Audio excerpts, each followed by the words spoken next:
Hello दोस्तों, स्वागत है आपका एक बार फिर से आपके अपने YouTube channel step next step पर। दोस्तों अपन पढ़ रहे थे NCERT class 12th drawing subject. आज अपन चर्चा करेंगे इसी सब्जेक्ट के तीसरे अध्याय की, जिसमें अपन पढ़ेंगे आज पार्ट थर्ड। दोस्तों पार्ट फर्स्ट और सेकेंड इस चैप्टर का अपन ने पढ़ लिया है, पार्ट थर्ड पढ़ेंगे। चैप्टर का नाम है मुगल लघु चित्रशैली। दोस्तों पार्ट सेकेंड में अपन ने क्या पढ़ा, बाबर और हुमायूं के समय पर जो मुगल चित्रशैली है उसके विकास के बारे में पढ़ा। आज अपन पढ़ेंगे अकबर के शासनकाल में मुगल चित्रशैली का विकास। दोस्तों स्टार्ट करते हैं हुमायूं के बाद में। दोस्तों भारत में जो मुगल शासन है उसकी स्थापना बाबर ने की थी, 1526 में की थी, पानीपत के युद्ध के बाद में।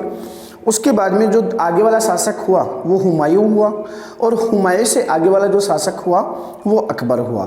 तो अकबर जो था उसका दरबारी कवि था अबुल फजल। क्या था दोस्तों? अबुल फजल उसका दरबारी कवि था। और वो अबुल फजल अपने लेख में बताता है कि अकबर चित्रकला में एक गहरी रुचि रखने वाला विद्वान था। अबुल फजल ये कहता है अपनी कलाओं में या अपनी जो लेखन है उसमें कि अकबर क्या था, चित्रकला में गहरी रुचि रखता था। उसके दरबार में, अकबर के दरबार में 100 से भी अधिक चित्रकार रहते थे, जो भारतीय भी थे और फारसी भी थे। इनमें अधिक 100 से भी अधिक चित्रकार थे जो स्वदेशी व फारसी चित्रकार थे। इन कलाकारों ने मिलकर, फारसी और भारतीय कलाकारों ने मिलकर एक नए कलात्मक मानकों को दृश्य भाषा के रूप में पिरोया। फिर देखो आगे क्या है, अकबर को वाक विकार एक बीमारी थी जिसका नाम था वाक विकार। अकबर को एक बीमारी थी वाक विकार, इस वजह से वो क्या करता था, पढ़ नहीं पाता था, पढ़ने में उसको दिक्कत आती थी। तो फिर उसने क्या किया, उसने चित्रांकन प्रारंभ करवाया और चित्रों को देखकर वो उस चीज़ के बारे में समझने लगा या उसके बारे में आकलन करने लगा। तो कुल मिला के ये कह सकते हैं कि अकबर की चित्रकला में बहुत ज़्यादा रुचि थी। उसके दरबार में 100 से भी अधिक चित्रकार थे। उन चित्रकारों में फारसी भी थे और भारतीय भी थे। अब बात करते हैं उसके समय के चित्रों की। तो दोस्तों अपन ने देखा था कि जो हुमायूं था उसके समय में एक ग्रंथ की शुरुआत की गई थी जिसका नाम था हमजनामा, और यह जो ग्रंथ अकबर के शासनकाल में भी अविरत चलता रहा, बनता रहा। दोस्तों इस ग्रंथ को बनने में लगभग 15 साल का समय लगा था। है क्या यह ग्रंथ? दोस्तों हुमायूं का भाई था, हुमायूं का भाई था यानी कि अकबर का चाचा, जिसका नाम था हमजा। क्या नाम था दोस्तों? हमजा। हमजा एक बहुत ही साहसिक और वीर पुरुष था। उस हमजा की कहानियों को इसमें चित्रित किया गया है। कौन सी ग्रंथ में? हमजनामा में। देखते हैं इसके बारे में, देखते हैं।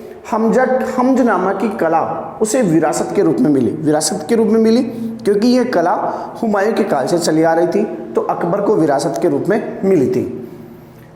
हमजा जो कि अकबर का चाचा था यानी कि हुमायूं का भाई था, उसके साहसिक कार्यों का चित्रण थी हमजनामा। हमजा की कहानियाँ बहुत ही लोकप्रिय हुई, मध्यकाल में बहुत ज़्यादा लोकप्रिय हुई, जो व्यावसायिक स्तर पर भी पढ़ी जाने लगी, यानी कि एक रूप से इसको व्यवसाय का स्तर भी मिल गया। अकबर को हमजनामा की कहानियों के चित्रण में बहुत ज़्यादा गहरी रुचि थी। वह हमजनामा की कहानियाँ पढ़कर या सुनकर बहुत आनंदित होता था। हमजनामा कौन था? हमजनामा हमजा की कहानियाँ है। हमजा जो है अकबर का चाचा था, तो उसकी कहानियों को पढ़कर वह बहुत ज़्यादा रोमांचित या आनंद महसूस करता था। कौन? अकबर। हमजनामा के चित्र कपड़े पर बनाए जाते थे, कपड़े के पीछे कागज चिपकाया जाता था, यानी कि आधार क्या होता था, हमजनामा का आधार क्या था? कपड़ा था। कपड़े के पीछे एक साइड कागज चिपका हुआ था और उस कागज पर लेख लिखा हुआ था, विवरण लिखा हुआ था। सामने क्या थी? पेंटिंग थी। समझ गए दोस्तों? वस्त्र है, वस्त्र के पीछे कागज चिपका हुआ है, कागज पर लेख लिखा हुआ है, विस्तृत वर्णन है, और सामने की साइड में चित्रांकन है। तो हमजनामा के चित्र कपड़े पर है जिसके पीछे कागज चिपका होता था, जिस पर कागज पर विवरण के रूप में लेख लिखा होता था। ये था हमजनामा। आगे देखते हैं, मुगल कलाकार जो है समूह के रूप में हमजनामा में कार्य किए। हमजनामा में वनस्पति, पशु पक्षियों का भी चित्रण हुआ। हमजनामा के चित्रित जो पन्ने हैं वो पूरे विश्व में फैल गए थे। पूरे विश्व में हमजनामा की जो प्रतिलिपियां हैं, उसकी जो कॉपियां हैं वो फैल चुकी थी और अलग अलग जगह संकलित या संग्रहित केंद्रित भी थी। आगे देखते हैं, इस अभिलेख में 1400 चित्र थे। कितने चित्र थे दोस्तों? हमजनामा में 1400 चित्र थे और इसे बनाने में 15 साल लगे थे।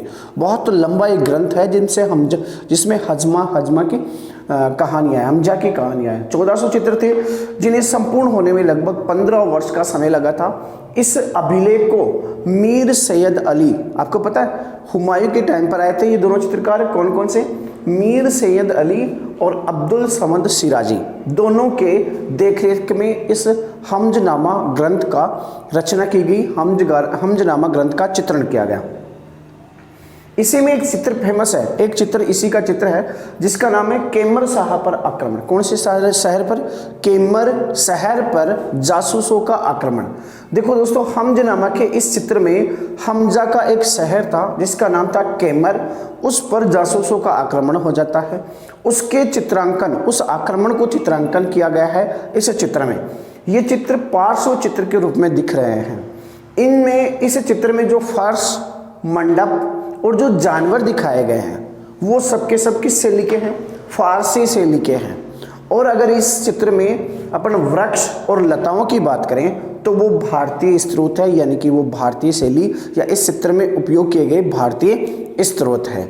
तो ये दोस्तों अकबर का हमजनामा, अकबर के समय जो चित्रित हुआ हमजनामा।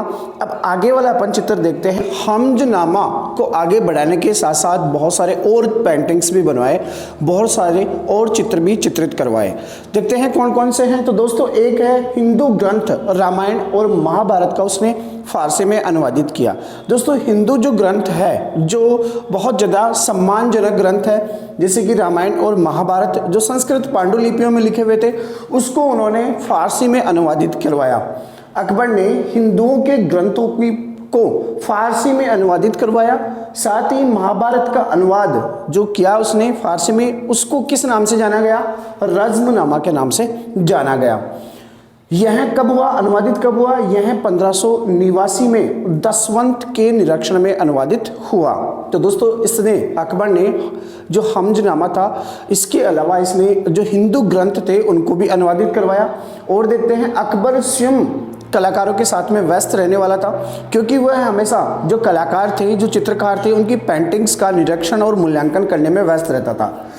अकबर के काल में विभिन्न विषय चित्र जो थे, चित्रों के विभिन्न विषय थे, जैसे कि दरबारी दृश्य, लौकिक ग्रंथ, हिंदू गाथाएं आदि। उसके समय के जो चित्र बने वो किस विषय पर थे? दरबार दृश्य पर, लौकिक जो ग्रंथ थे उन पर, और हिंदू जो गाथाएं थी उनके आधार पर उनके जो चित्र चित्रित किए गए। उसी समय का दोस्तों एक और महत्वपूर्ण चित्र है जिसका नाम है मेडोना व बच्चे का चित्रण, जिसे 1580 में बनाया गया था। मेडोना और बच्चे का चित्र। अकबर के दरबारी चित्रकारों ने प्रकृतिवाद को प्राथमिकता दी और इसका सबसे अच्छा उदाहरण कौन सी चित्र है? मेडोना व बच्चे का चित्र। दोस्तों, ये बताना चाह रहा है कि अकबर के जो चित्रकार थे उन्होंने प्रकृतिवाद यानी कि प्रकृति के चित्रण को प्राथमिकता दी, प्रमुखता दी। और इसका उदाहरण अपने को देखने को मिलता है किसमें? मेडोना का व बच्चों के चित्र में। दोस्तों, इस चित्र में जो कागज है उस कागज पर जल रंग द्वारा चित्र चित्रित किया गया, जिस चित्र का नाम था मेडोना और उसका बच्चा। दोस्तों, इस चित्र में एक साधारण ये चित्र था, असाधारण चित्र था, जिसमें जो बेंजाटिक कला की शैली से लिया गया था। यह मुगल कला में यूरोपीय कला के प्रभाव को दिखाता है। कौन सा चित्र? मेडोना व उसके बच्चे का चित्र। इस चित्र में माता और बच्चे के बीच में असाधारण प्रेम, यानी कि माता और बच्चे के बीच में प्रदर्शित जुड़ाव को यूरोपीय पुनर्जागरण के मानवतावादी व्याख्या से प्रेरित माना जाता है। इसमें जो चित्र बनाया गया है, इसमें बालक का शरीर और उसके द्वारा पहने गए आभूषण भारतीय शैली में दर्शाए गए हैं। तो दोस्तों, ये प्रमुख पेंटिंग्स थे। अकबर के समय में हमजनामा बना, हिंदू ग्रंथों का फारसी में अनुवाद हुआ और बहुत सारे चित्र बने, और उनमें एक प्रमुख चित्र कौन सा था? मेडोना और बच्चे का चित्र। इस चित्र में प्रकृति से मानव का जुड़ाव बहुत ज़्यादा अच्छी तरीके से दिखाया गया है। इसके अलावा दोस्तों, अकबर की एक आत्मकथा लिखी गई है, अकबर की एक जीवनी लिखी गई है जिसका नाम है अकबरनामा, जो एक असाधारण पांडुलिपि है, बहुत ही ज़्यादा विशेष है। तो दोस्तों आज अपन ने पढ़ा अकबर के समय में मुगल चित्रशैली का विकास। दोस्तों अपन ने शुरू से देखा कि अकबर का जो है चित्रकला में बहुत ज़्यादा प्रेम था, बहुत ज़्यादा उसकी रुचि थी, और ये अपने को किसने बताया? अबुल फजल ने बताया। अबुल फजल ने बताया कि अकबर बहुत ज़्यादा रुचि रखता था। फिर अपन ने इसकी पेंटिंग्स देखी, तो पेंटिंग्स में पहला अपन ने देखा हमजनामा। हमजनामा इसे विरासत में मिला था क्योंकि हुमायूं के समय में ही शुरू हो गया था। बहुत बड़ा ग्रंथ है जिसमें लगभग 1400 चित्र है और बनाने में लगभग 15 साल का समय लगा था। हमजनामा को बनाने में 15 साल का समय लगा था। दोस्तों इसी हमजनामा में एक प्रमुख चित्र था कैमर शहर पर आक्रमण। दोस्तों हमजा जो था, हमजा की कहानी है हमजनामा। तो हमजा का एक शहर था कैमर, उस शहर पर जासूसों का आक्रमण हो जाता है, उसको इस चित्र में चित्रित किया गया है। आगे पर ने देखा कि अकबर ने जो हिंदू के धार्मिक ग्रंथ थे जैसे कि रामायण और महाभारत, उनका भी फारसी में अनुवाद करवाया, और रामायण का जो अनुवाद था वो किस रूप में जाना गया? रज्मनामा के रूप में जाना गया।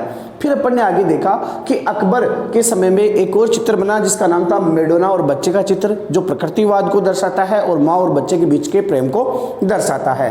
और फिर आखिर में अपन देखा अकबरनामा। अकबरनामा जो अकबर के जीवनी ग्रंथ है, अकबर की जीवनी है, उसकी कथा है, जो एक असाधारण पांडुलिपि के रूप में चित्रित की गई है। तो दोस्तों ये था आज का अपना अकबर का समय का मुगल चित्रशैली।